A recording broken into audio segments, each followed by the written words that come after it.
Nah, singkatnya, hadis sahih mengatakan orang yang mengangkat tangan dengan berdoa itu lebih cepat intinya dikabulkan dibandingkan dengan yang diam.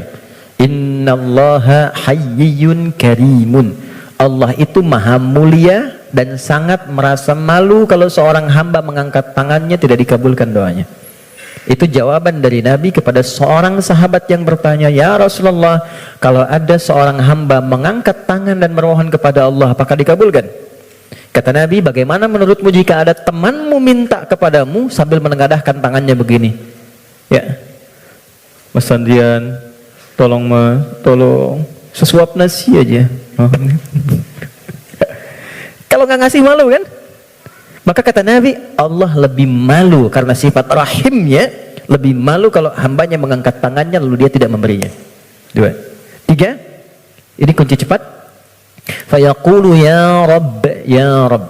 Lalu dia bermohon dengan al-asma'ul husna. Cara ketiga, kalau doa ingin cepat dikabulkan, mulai dengan al-asma'ul husna. Nggak perlu semuanya. Pilih satu nama yang sesuai dengan permohonan yang kita ajukan. Contoh, Allah punya berapa nama? Ya, yang dihitung 99. Itu yang disebut dengan Al-Asma'ul Husna. Quran surah ke-17 ayat 110. Qulidu'ullaha. Kalau engkau punya persoalan, kata Allah, sebut namaku minta.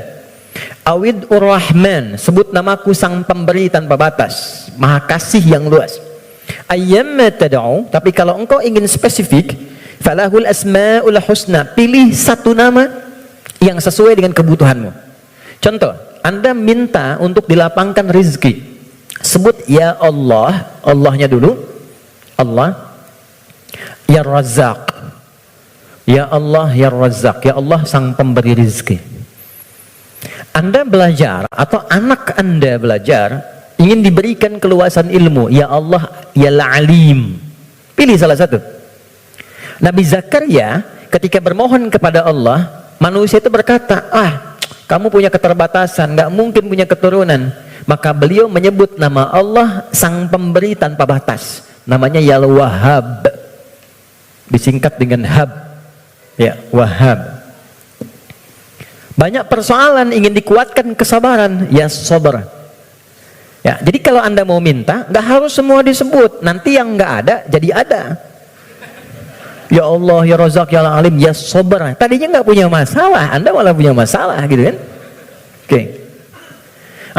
Dia menyebut ketiganya. Jadi dia mengatakan ya Rabb, nama puncak untuk pemberian dengan sifat rububiyah. Dia Safar dan orang ini mengangkat tangan. Apa kata Nabi? Anna yustajabu lidzalik. Ini susah doanya dijawab. Gimana bisa terjawab? Ternyata dia dalam keadaan sedang punya hubungan yang tidak baik dengan Allah. Kata Nabi, mat'amu haramun, makanan dia sumbernya dari yang haram. Mashrabu haramun, minumnya yang haram. Malbasu haramun, pakaiannya dari yang haram. Wa ghudhiya biharamin, dan perangkat hidupnya haram. Saya pegang gelas dari tadi, saya ingin tunjukkan begini. Ini gelas masih terbuka. Gini. Man. Saya bisa masukkan apapun, spidol, pena, even itu air, dan yang lainnya. Tapi kalau mulai itu tersekat begini, apa yang bisa dimasukkan? Kalau sekatnya masih tipis, mungkin masih bisa ditembus. Sepanjang tajam permohonan, air mata keluar, bermohon dengan lembut dan lirih, masih bisa tembus. Tapi kalau yang menutupnya semakin tebal dan kuat, bagaimana bisa tembus?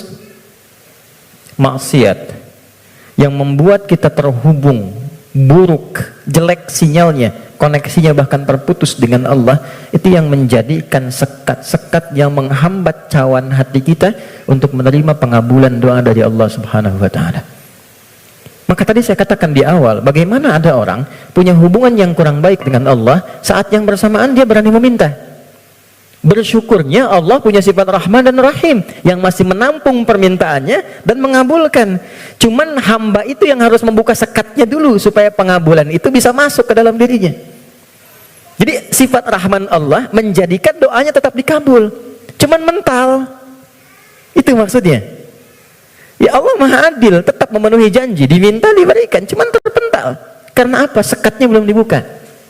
Nah, untuk membuka sekat itu dan dibangun kembali hubungan baik, itu yang disebut dengan takwa namanya. Ya. Bagaimana Anda bisa meminta khusyuk berdoa? Saya kadang-kadang suka mau senyum sendiri gitu. Ada orang berdoa, tapi gerah juga, minta khusyuk, tapi dia membawa perangkat haram dalam dirinya. Gambar-gambar yang tak pantas, video-video koleksi yang buruk masuk di handphonenya. Kok bisa masuk sakunya saat yang bersamaan dia sholat? Kok bisa? Nggak malu sama Allah. Kan kita mengetahui Allah Maha mendalami segala hal. Allah Maha mengawasi. Lalu ada orang mengumpulkan hal yang haram, bahkan dalam handphonenya dia masukkan ke sakunya, dan dia masih senang menunaikan sholat dan merasa nyaman dengan itu. Apalagi dengan keadaan sadar dia hasilkan perangkat dirinya, pakaian dari cara yang tidak benar, kemudian juga perangkat dari cara yang tidak benar, kemudian dia diuji dengan persoalan yang Allah ingin bimbing dia untuk mendapatkan jalan keluar yang baik, tapi dia menggunakan itu dan dengan perasaan bangga dia bermohon kepada Allah. Tapi sekali lagi, karena Allah itu Rahman, sayang, kasih, maka persoalan sebesar apapun yang dirasakan dan bagaimana bentuknya, demi Allah saya katakan, pada akhirnya itu adalah jalan menuju kebahagiaan. Kalau bukan jalan kita menemukan kembali harapan cerah untuk terhubung dengan Allah yang membuka kebahagiaan sejati berikutnya, atau memang itulah titik pertemuan dari semua keinginan yang akan dikabulkan. Nah, sekarang bagaimana mewujudkan takwa itu?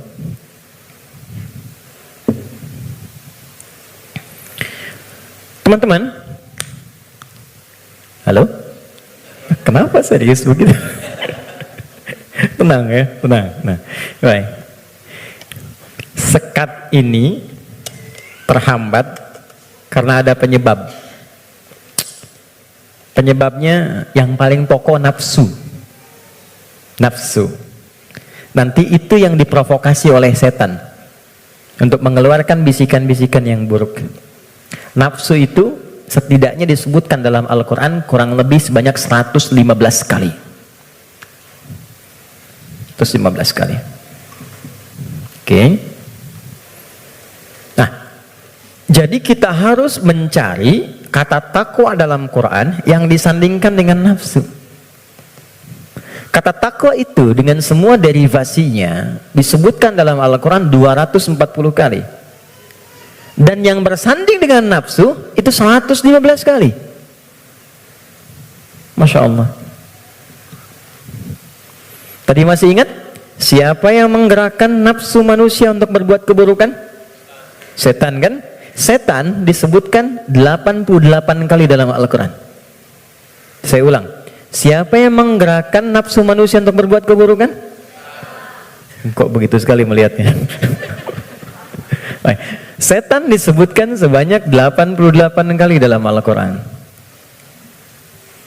Saat yang bersamaan, kita pun diberikan oleh Allah itu perangkat takwa, lawan dari nafsu.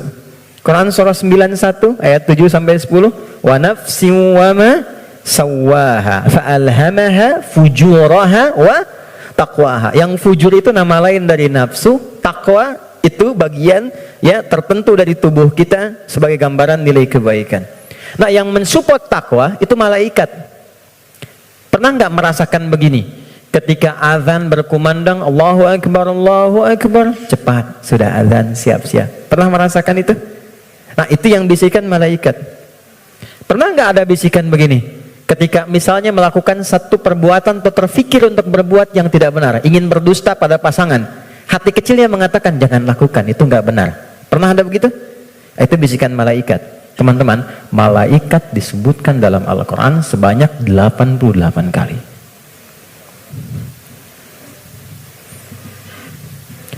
Jadi ini automatically bekerja secara bersamaan terus. Jadi kita baru bangun tidur aja udah ada pengaruh begitu. Ya, harus cepat mengambil keputusan di mana yang mau diambil.